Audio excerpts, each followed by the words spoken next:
चाकू उसके पंख में लग जाता है और उसके पंख से खून बहने लगता है।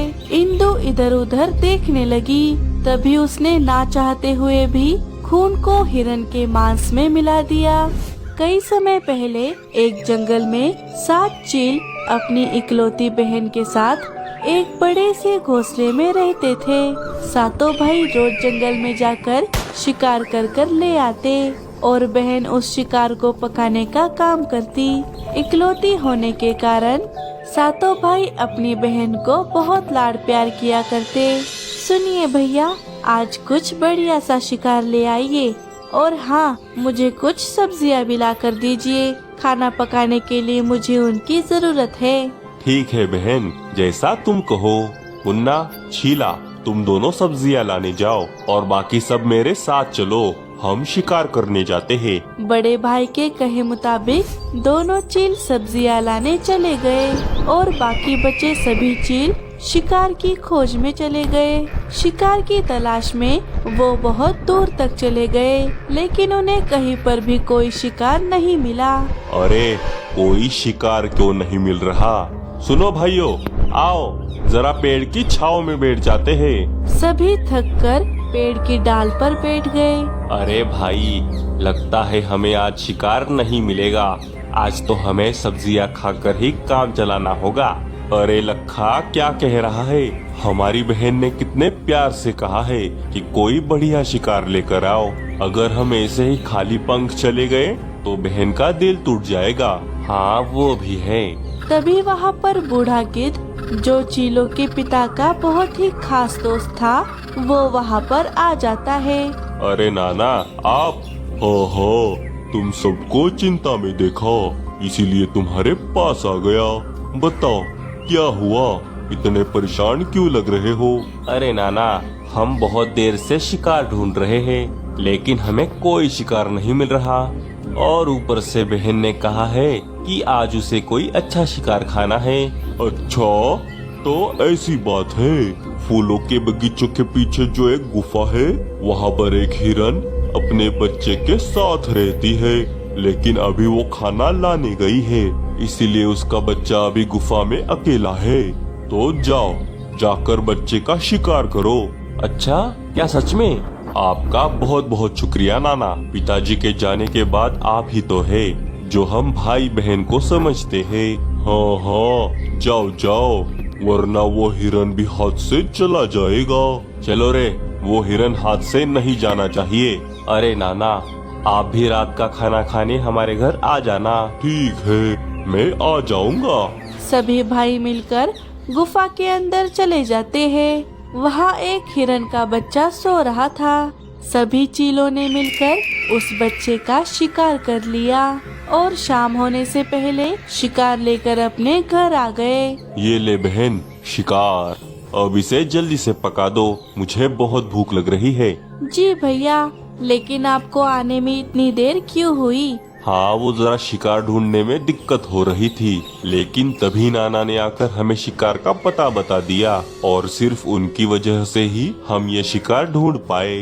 अच्छा भैया, क्या आपको मेरी वजह से बहुत परेशानी हुई? नहीं बहन, भला तुम्हारी बात हम थोड़े ही टाल सकते हैं। और हाँ बहन, नाना भी खाना खाने के लिए आने वाले हैं, तो जरा ज्यादा खाना बनाना। भाइयों की बात सुनकर इंदु बड़ी खुश हो गई। वो फटाफट रसोई में जाकर खाना बनाने लगी। तभी सब्जियां काटते वक्त चाकू उसके पंख में लग जाता है और उसके पंख से खून बहने लगता है। अरे ये क्या? मेरे पंख में तो घाव लग गया। अगर भाइयों ने देख लिया तो खामखा परेशान होंगे। क्या करूं? इस खून को कहाँ पोंछूं? इंदु इधर उधर देखने लगी, लेकिन उससे अपना खून पोंछने के लिए कुछ नहीं मिला। तभी उसने ना चाहते हुए भी खून को हिरन के मांस में मिला दिया और वो फिर से खाना पकाने लगी। थोड़ी ही देर में खाना बनकर तैयार हो गया। उसने अपने सभी भाइयों को खाना परोस दिया। गिद्ध भी वहाँ पर आ चुका था। सभी खाना खाने लगे। खाने का एक निवाला खाते ही सभी चौंक गए, क्योंकि ऐसा स्वादिष्ट खाना उन्होंने आज तक नहीं खाया था। भूखे चील फटाफट सारा खाना खत्म कर देते हैं। आहा, वाह वाह, लाजवाब। ये कितना स्वादिष्ट बना है। हाँ सच में। बहन, क्या तुमने इसमें कोई खास मसाला डाला है? मसाला नहीं तो, मैं तो जैसे रोज पकाती हूँ वैसे ही खाना पकाया है। नहीं बहन, आज इस खाने में कोई अलग बात है। हिरन तो हमने पिछले हफ्ते भी खाया था, लेकिन वो तो इतना स्वादिष्ट नहीं बना था। ये बड़ा स्वादिष्ट है। अरे बेटी, तुमने इसमें क्या मिलाया है? ये तुम्हें बताना ही होगा। कोई साधारण हिरन इतना स्वादिष्ट नहीं लग सकता। हाँ, मैंने भी अपनी पूरी जिंदगी में ऐसा लाजवाब खाना नहीं खाया। बताओ ना बहन, आखिर तुमने इसमें क्या मिलाया है? सभी इंदु को एक ही सवाल पूछने लगे और दबाव में आकर इंदु को सच बताना ही पड़ा। और बस इसी वजह से मैंने अपना खून इस खाने में मिला दिया। सभी भाई हैरान थे, लेकिन गिद्ध खामोशी से कुछ और ही सोच रहा था। उसकी आंखों में कुटिलता झलक रही थी। एक चालाक योजना उसके दिमाग में धीरे धीरे आकार ले रही थी। चलो चलो, मैं चलता हूँ, रात बहुत हो गई है। गिद्ध अपने घर चला गया। अगले दिन चील फिर से शिकार लाने चले गए, लेकिन कई घंटों तक ढूंढने के बाद भी उन्हें अपना शिकार नहीं मिला। सभी थककर पेड़ की छांव में बैठ गए। दिन ब दिन शिकार मिलना तो मुश्किल ही होता जा रहा है। अगर ऐसा ही चलता रहा तो हम सबको भूखे ही मरना होगा। सभी बातें कर ही रहे थे, तभी दूर बैठा बूढ़ा गिद्ध उन्हें देख रहा था। ये सही मौका लग रहा है अपने काम को अंजाम देने का। गिद्ध चीलों के पास आ गया। क्या हुआ चीलो, क्या आज भी तुम्हें शिकार नहीं मिला? हाँ नाना, शिकार मिलना तो बड़ा ही मुश्किल हो गया है। अरे, तुम जैसे बेवकूफ चील तो मैंने आज तक नहीं देखे। तुम्हारे घर में इतना बढ़िया शिकार होते हुए तुम धूप में भटक रहे हो। क्या हमारे घर में? ये आप क्या कह रहे हैं नाना? हाँ, हम कुछ समझे नहीं। आप किसकी बात कर रहे हैं? अरे, तुम्हारी बहन। गिद्ध की बात सुनकर चील बहुत गुस्से में आ गए। बड़ी ऊंची बात कर दी नाना। हम आपकी उम्र का लिहाज कर रहे हैं, इसलिए आप अभी तक यहाँ पर खड़े हैं। अगर आपकी जगह कोई और होता तो उसका सिर धड़ से अलग होता इसी वक्त। अरे अरे, ठंड रख भाया, मेरी पूरी बात तो सुन ले। नहीं, हमें आपकी कोई बात नहीं सुननी। अरे छीला, तुम समझ नहीं रहे, तुम सबका तंदुरुस्त रहना कितना जरूरी है। मैंने कहा ना, आप चुप रहिए, वरना। सभी बहुत गुस्से में थे, लेकिन उनमें से एक चील को गिद्ध की बात अच्छी लग रही थी। अरे छीले, नाना क्या कहना चाहते हैं पहले वो तो सुन ले। आप बोलिए नाना। हाँ, अब मेरी बात ध्यान से सुनो। मुझे एक बात बताओ, कल जो तुमने हिरण खाया था, क्या उसका स्वाद तुम्हारे मुंह से चला गया? अरे क्या कहते हो नाना, उसे याद करते ही स्वाद झट से मुंह में आ जाता है। हाँ, जरा सोचो चीलो, अगर तुम्हारे बहन की कुछ बूंदे उसमें गिर गई तो वो कितना स्वादिष्ट लग रहा था, और अगर तुम्हें तुम्हारी पूरी बहन ही खाने को मिल जाए तो वो कितना स्वादिष्ट और पौष्टिक होगा। चील गिद्ध की बातों में आने लगे। बस नाना, बस, बहुत कर ली तुमने बकवास। ठीक है, तो बैठो ऐसे ही भूखे, जरा देखो मेरी तरफ। मैंने मेरी जवानी में बहुत सारे पंछी और जानवर खाए हैं, इसीलिए मैं अभी तक जिंदा हूँ। वरना तुम्हारे पिताजी, जो पूरी जिंदगी छोटे पंछी खाते रहे और जल्दी गुजर गए, अब लगता है भूखमरी की वजह से हमारे भी हालत उनके जैसे ही हो जाएगी। ऊंची सोच भाया, ऊंची सोच। अगर तुम्हें अपने आप को तंदुरुस्त रखना है तो तुम्हें अपनी स्वादिष्ट बहन को अपना निवाला बनाना ही होगा। अच्छा, तुम कुछ भी कह लो, लेकिन हम तुम्हारी बात नहीं मानने वाले। मान गए, हम मान गए हैं नाना। क्या भैया, आप ये क्या कह रहे हैं? इस गिद्ध की बातों में मत आइए। तू चुप कर छीले, बड़े भैया मान गए, मतलब हम सब मान गए, क्यों भाइयों? सभी भाइयों ने हाँ में जवाब दिया। हाँ हाँ भैया सही कह रहे हैं। हाँ हाँ, अगर हम ही कमजोर हो गए तो क्या फायदा। सभी ने गिद्ध की बात मान ली, सिवाय छोटे भाई छीला के। उसका मन ये सब करने के लिए नहीं मान रहा था, लेकिन बड़े भाइयों के आगे वो कुछ नहीं बोल सकता था। सभी चील गिद्ध को लेकर अपने घर वापस आ गए। अरे भाइयों, आज तो आप बड़ी जल्दी वापस आ गए, क्या हुआ? क्या आज भी आपको शिकार नहीं मिला? नहीं बहन, आओ अंदर चले, हमें तुमसे एक काम है। काम? ठीक है। सभी घर के अंदर चले गए। अंदर जाते ही सभी भाइयों ने अपनी बहन को घेर लिया। अरे भैया बताइए ना, क्या काम है?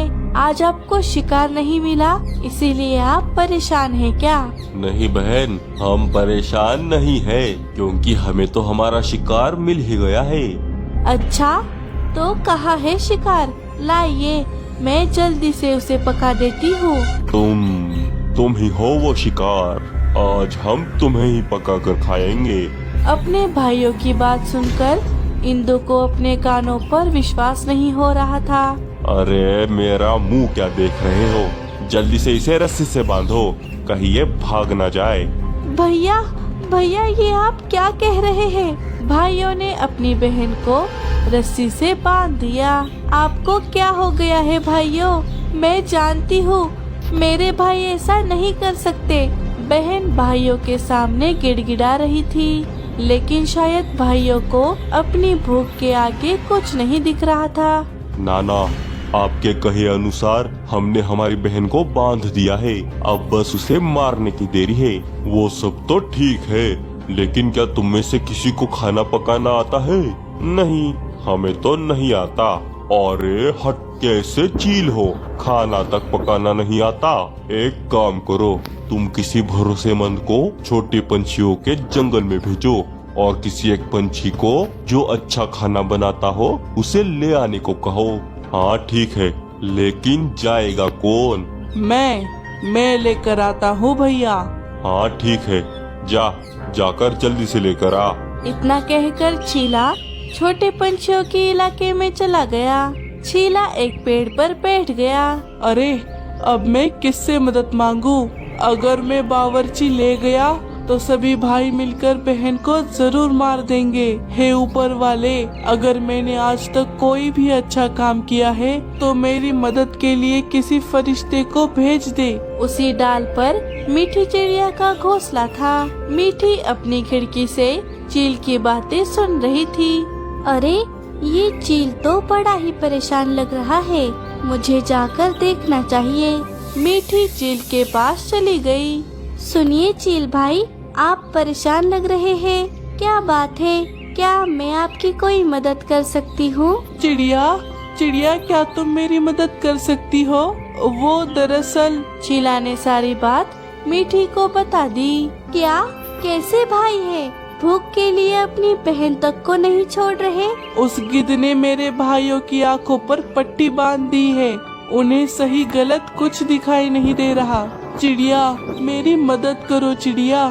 चील भाई, क्या आप मुझे ये बता सकते हैं कि आपके भाइयों ने कभी कोई चील खाया है? नहीं, उन्होंने अभी तक कोई चील नहीं खाया। ठीक है, मेरे पास एक प्लान है। मीठी चीला को प्लान बता देती है। वाह वाह चिड़िया, ये तो बड़ा ही अच्छा प्लान है। मीठी चीला के साथ जाने लगी। ये देखिए भाई, मैं अपने साथ इस बावर्ची चिड़िया को ले आया हूँ। अच्छा, ए चिड़िया, तुझे खाना पकाना तो आता है ना? हाँ चील भाई, मुझे खाना पकाना आता है। ठीक है, जा छीले, इसे अंदर ले जा और पहले इंदु का काम तमाम कर दे। छीला मीठी को अंदर ले गया। अंदर उसकी बहन को बंधा देख मीठी को उस पर बहुत दया आ गई। मार दो भाई, मुझे मार दो, मैं तुम जैसे चीलों की बहन हूँ, ये मेरी ही फूटी किस्मत है। अरे चील बहन, मैं और चील भाई आपकी मदद करने आए हैं। बहन, माँ के जाने के बाद एक तुम ही तो हो, जिसने मुझे माँ की कमी महसूस होने नहीं दी। मैं तुम्हें कैसे मार सकता हूँ? तुमने मेरा बिल्कुल माँ जैसा ख्याल रखा है। हे ऊपर वाले, कोई तो है जो मुझे सच में प्यार करता है। चील भाई, आप भी बाहर जाइए, तब तक मैं खाना पका देती हूँ। चील बाहर चला गया। मीठी ने अपने साथ लाए हुए मशरूम को पका दिया और उनकी सब्जी बनाकर सभी को परोस दिया। अरे वाह, खुशबू तो बहुत बढ़िया आ रही है। अरे वाह चिड़िया बावर्ची, अच्छा काम किया है तूने। चलो अभी दावत का मजा उड़ाते हैं। सभी ने बड़े चाव से खाना खाया। किसी को खाने पर शक तक नहीं हुआ। सभी को यही लगा कि वो उनकी बहन को ही खा रहे हैं। वाह वाह, ये तो उस दिन से भी ज्यादा स्वादिष्ट बना है। इतना स्वादिष्ट और पौष्टिक खाना खाकर मेरे तो शरीर में अलग ही ऊर्जा आ गई है। क्यों चील, सही कहा ना? चीलों ने खाना तो खा लिया था, लेकिन अब उन्हें अपनी बहन को खाने का पछतावा हो रहा था। भाइयों, ये हमने क्या कर दिया? हम अपनी प्यारी बहन को मारकर खा गए। नहीं, हम ऐसा कैसे कर सकते हैं? भाई, हमें क्या हो गया था? हम इतने क्रूर कैसे हो गए? जिस बहन ने हमें इतना प्यार दिया, हमने उसी को मार दिया। हमारी बहन हमें कभी माफ नहीं करेगी। चीला, तू सही कह रहा था। हमें तेरी बात मान लेनी चाहिए थी। तेरी बात ना मानकर हमने बहुत बड़ा पाप किया है। मैं अपने आप को कभी माफ नहीं कर सकता। अब मेरे गलती की एक ही सजा है, मेरी मौत। रुक जा लखा, तूने अकेले नहीं बल्कि हम सब ने मिलकर ये गिरा हुआ काम किया है। हमारी बहन तो हमारे पास वापस नहीं आ सकती, इसीलिए हम सभी उसके पास जाएंगे। हो मर जाओ, मैं तुम्हें भी खा जाऊंगा। सभी चीलों ने मरने का फैसला कर लिया। तभी रुक जाइए भैया, हमारी बहन जिंदा है। क्या चीले, तू क्या कह रहा है? हाँ भैया, मैं सच कह रहा हूँ। बहन, बाहर आ जाओ। चीलों की बहन बाहर आ गई। बहन को जिंदा देखकर सभी भाइयों को ऐसा लगा जैसे उन्हें उनकी जिंदगी की सारी खुशियाँ वापस मिल गई हो। अरे ये जिंदा कैसे है? अरे देख क्या रहे हो चीलो, मार डालो इसे। नहीं, बहुत हो गया गिद्ध, अब हम तेरे बहकावे में नहीं आएंगे। अच्छा, तुम ना सही, मैं ही इसका काम तमाम कर देता हूँ। तो अब तू मारेगा हमारी बहन को। आज तो मैं तुझे नहीं छोड़ूंगा। गिद्ध वहाँ से भागने लगा। लखा भी उसे पकड़ने के लिए उसके पीछे चला गया। हम तुमसे माफी मांगने के लायक भी नहीं हैं। हाँ बहन, हमें माफ कर दो, वरना पूरी जिंदगी हमें पछतावे में जीना होगा। भाइयों, मुझसे माफी मांगने की कोई जरूरत नहीं है। मैं जानती हूँ आप मुझे मारने की कभी सोच नहीं सकते। ये सारा किया धरा उस गिद्ध का था। मीठी बहन, अगर आज तुम हमारी मदद नहीं करती तो शायद भाइयों की आंखों से ये पट्टी कभी नहीं हटती। आपकी मदद करके मुझे भी बहुत अच्छा लगा। चलिए, मैं चलती हूँ। भाई बहन को फिर से मिलाकर चिड़िया वहाँ से चली गई। अरे वाह वाह, दिमाग भले ही गंदा था, लेकिन खाने में तो ये गिद्ध बड़ा ही स्वादिष्ट है। दोस्तों, अगर आपको ऐसी ही इंटरेस्टिंग और मॉरल स्टोरीज देखनी है